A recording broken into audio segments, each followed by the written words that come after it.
La démarche décisionnelle est plus qu'un acte à mettre en œuvre face à un problème à régler et ou une opportunité à saisir. C'est un véritable processus qu'on a vu et qui comporte 7 étapes successives allant de l'identification du problème au choix d'une solution et à l'évaluation de son efficacité.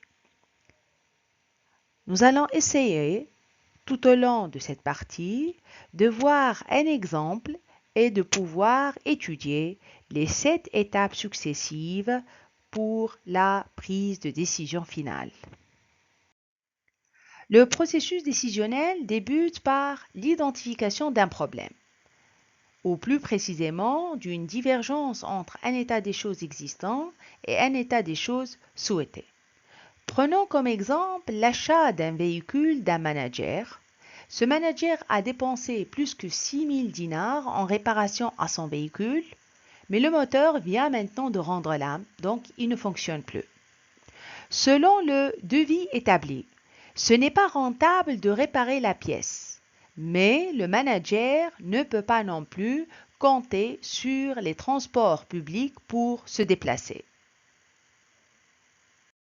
Après avoir présenté le problème, on doit, en deuxième étape, l'identifier.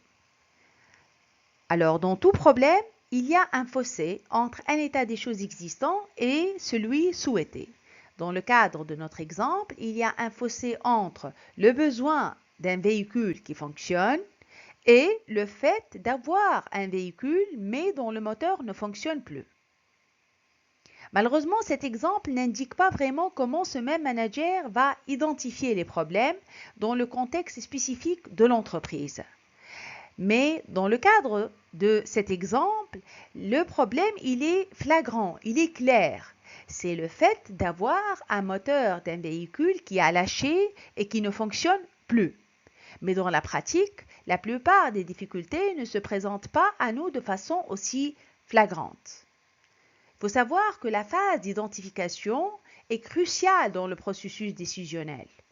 Alors pour bien faire et pour bien identifier le problème, il va falloir comparer l'état actuel des choses, c'est-à-dire le fait d'avoir une voiture ou un véhicule avec un moteur qui ne fonctionne plus, avec une situation standard ou avec une performance passée ou avec des objectifs définis auparavant ou des résultats dans une organisation ou ailleurs, c'est-à-dire le fait d'avoir une voiture qui marche.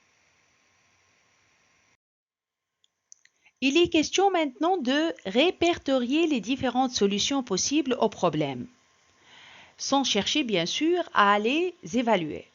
Donc on va imaginer pour cet exemple qu'il y a 12 modèles qui ont été retenus, à savoir Jeep, Ford, Mercedes, Pontiac, Mazda, Dodge, Volvo, Isuzu, BMW, Audi, Toyota et finalement Volkswagen.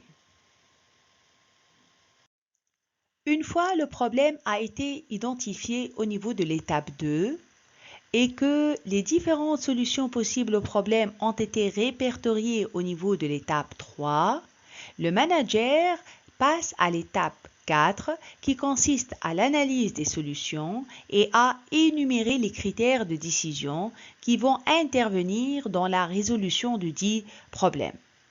Selon l'exemple de l'achat du véhicule, le manager doit évaluer les facteurs pesant dans la balance, à savoir le prix, le confort intérieur, la solidité, la fréquence des réparations, les performances et les entretiens.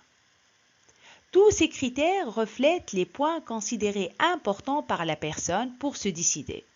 Formulés ou non, ils régissent les choix effectués et ce n'est pas relevé est tout aussi important que le reste. En effet, si par exemple le type de carburant n'est pas mentionné, cela veut dire qu'il est ignoré dans le cadre de l'exemple. Tous ces critères de décision ne revêtent pas la même importance, donc il est nécessaire de les classer par priorité pour savoir dans quel ordre on va les aborder. Le plus simple est donc d'accorder la note 10 aux critères considérés comme prioritaires et d'évaluer les autres en fonction. Donc, il y aura un facteur qui est essentiel et un autre facteur qui n'est pas essentiel. L'idée étant de suivre les préférences personnelles pour classer les critères et d'accorder à chacun une note indiquant son poids dans la balance. Alors, nous allons mettre en évidence le fait que le prix arrive en premier avec la note 10, suivi par le confort avec la note 8, puis par la solidité et les fréquences des réparations par la note 5, les performances par la note 3 et l'entretien par la note 1 et qui arrive en fin de liste. Nous passons maintenant à évaluer les marques qui sont représentées en ligne par les critères qui sont représentés en colonne, bien sûr après avoir testé les différents véhicules. Ce tableau représente évidemment des évaluations propres à l'acheteur sur une échelle de 1 à 10. Certaines évaluations peuvent sembler assez objectives. Par exemple, au niveau du prix d'achat, il correspond à celui du concessionnaire et qui présente une certaine objectivité. Au niveau, par exemple, des fréquences des réparations, ceci s'apprend à des témoignages de consommateurs dans des revues spécialisées.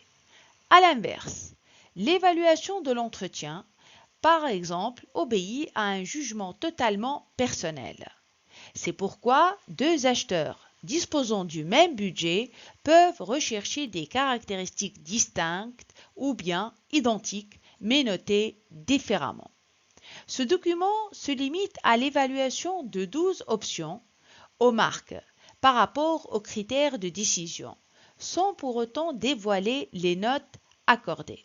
Nous remarquons par exemple que la note 42 elle a été attribuée pour deux marques, à savoir Volvo et Audi.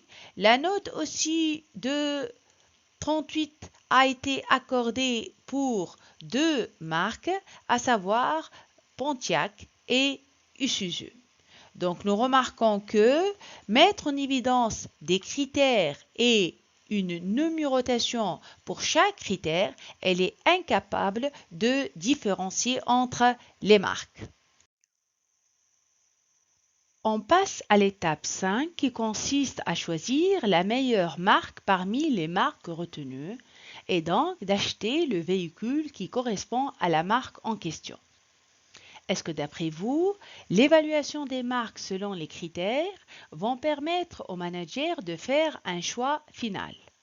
Vous pouvez dire que la Mazda représente un total de 44 qui est le total le plus important. Donc le manager est appelé à acheter Mazda. Or, le prix a été évalué pour Mazda avec une note de 5 qui est une note moyenne. Et l'évaluation du confort pour la Mazda est égale à 6 sur 10, qui est aussi une évaluation moyenne. Alors que ces deux critères, ce sont les critères les plus importants pour le manager. Il a noté le prix à 10 et le confort intérieur à 8. Donc finalement, les critères prix et confort ont été évalués avec des moyennes de 5 et 6, mais qui ne répondent pas aux préférences du manager. Donc finalement, ce tableau ne répond pas et ne permet pas d'assurer le choix final. Il faut tenir compte que le manager a donné des notes pour chacun des critères, des notes allant de 10 à 1.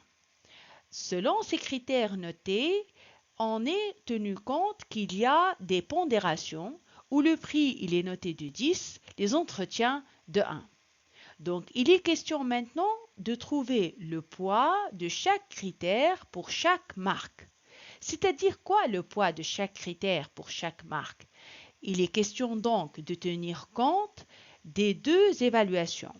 L'évaluation du critère selon la marque, mais aussi l'évaluation du critère en répondant aux préférences du manager et selon les notes fixées par le manager. Ainsi, par exemple, si on va voir la Jeep, qui a une évaluation de 2 pour le prix, qui est une évaluation faible, alors que le prix il est noté de 10 pour le manager. Donc le poids du prix selon le manager n'est pas de 2, mais c'est de 2 fois 10, c'est-à-dire 20. On va essayer donc de pouvoir calculer les poids de chaque critère pour chaque marque et qui vont tenir compte des deux évaluations, l'évaluation de la marque et l'évaluation ou la notation du critère selon le manager. Nous pouvons dire par exemple, dans le cadre de la Mazda qui a accumulé un total de 40 pour la solidité, alors que la solidité a été évaluée à 8, mais ce critère, il a été pondéré à 5 pour le manager.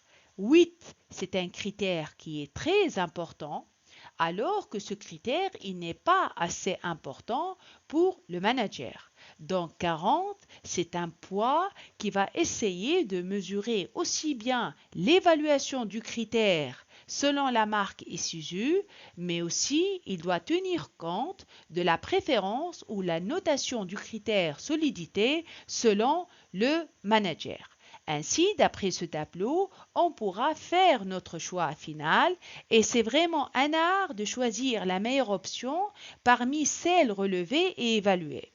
Donc tous les facteurs pertinents ont été énumérés et classés et là, il ne reste qu'à choisir le total le plus important et la marque va être la marque Toyota avec un total de 224 par rapport aux critères, par rapport aux notes qui sont données par le manager et aussi l'évaluation point par point de l'acheteur. Le choix a beau être fait à l'étape antérieure. La décision peut encore échouer sans application correcte. Donc le manager pourra choisir Toyota, mais il pourra la regretter.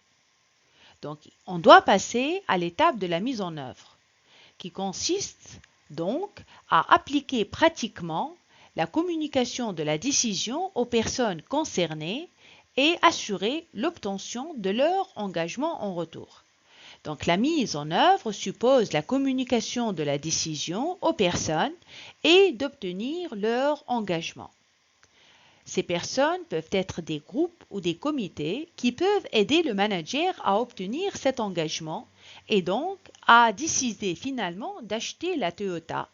En effet, les personnes chargées de mener à bien la décision accepteront plus volontiers les résultats si elles participent activement au processus décisionnel. La septième et ultime étape consiste à évaluer les résultats obtenus afin de voir si la décision prise a bien permis de régler le problème de départ, à savoir que le manager se trouve devant un moteur qui a lâché et il est censé acheter un nouveau véhicule. L'option retenue à l'étape 5 et la mise en œuvre à l'étape 6, est-ce qu'elles ont permis de porter leurs fruits? Donc, il doit essayer de contrôler si la mise en œuvre et le choix final étaient vraiment des choix et une mise en œuvre qui sont valides pour pouvoir répondre à son problème de départ. La prise de décision a intégré une foule de données qui ont mené à une solution efficace. Tout au long du processus de la prise de décision, le manager a obéi à un processus de gestion pour planifier, organiser, diriger et contrôler afin d'aboutir à réaliser ces résultats.